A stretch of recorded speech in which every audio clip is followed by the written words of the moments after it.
ఊరు మీది ఈదర.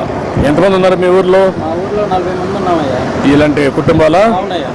ఎక్కడ మార్కెట్ చేస్తున్నారు ఇవన్నీ? ఇది మామూలుగా ఇళ్ళ దగ్గరికి వస్తారయ్యా, లేదంటే ఇక చావుకుండగా గరిమందుకు పెళ్లికి వాటికి ఇట్లా వస్తారయ్యా. ఎక్కువగా ఎక్స్పోర్ట్ అయ్యి అనే విధానాలు లేదయ్యా. మట్టి అయితే మాకు కష్టం అవుతుందయ్యా తెచ్చుకోవడానికి. అది మా జీవో మరుగున పడిపోయాము మాది. అవన్నీ ఇప్పుడు మట్టి అవన్నీ ఇస్తాం ఇప్పుడు. చూడమ్మా మట్టి కలపడానికి ఒక మిషన్ పెట్టాను సార్.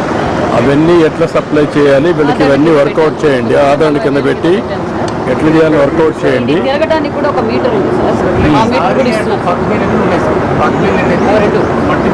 నాకు ఒక పని చేయండి, మీరు 50 కులాలు 140 ఉన్నాయి. 140కి 140 మోడల్స్ తయారు చేయండి. యాదవాసి కొన్నారు, గొర్రెలు, మేకలు, స్టాల్ ఫీడ్, ఆవులు, గేదెలు. ఈ ఊరు ఒక ఆదర్శం. ఇట్లా ఒక డిఫరెంట్ కమ్యూనిటీస్కి డిఫరెంట్ క్లస్టర్స్ తయారు చేసి ఒక 100-150 క్లస్టర్స్ ఈ సంవత్సరం స్టార్ట్ కావాలి. దానికి ఏం కావాలో ఒక మార్కెటింగ్ కూడా చేసి అది టూరిజం అట్రాక్షన్ కూడా చేద్దాం. ఆ ఊరిని 3 జోన్లకు కాకుండా ఆల్ కులాలకి ఎక్కడైతే వాళ్ళ పాపులేషన్ ఎక్కడుందో ఒక మ్యాపింగ్ చేసి మోడర్న్ పెట్టి వాళ్ళకి ఆదాయం ఎట్లా పెంచాలి, మార్కెటింగ్ ఎట్లా పెంచాలి అక్కడి నుంచి స్టార్ట్ చేయాలి.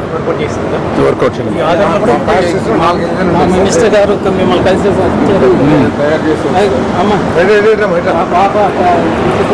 నువ్వేంట బెటరా?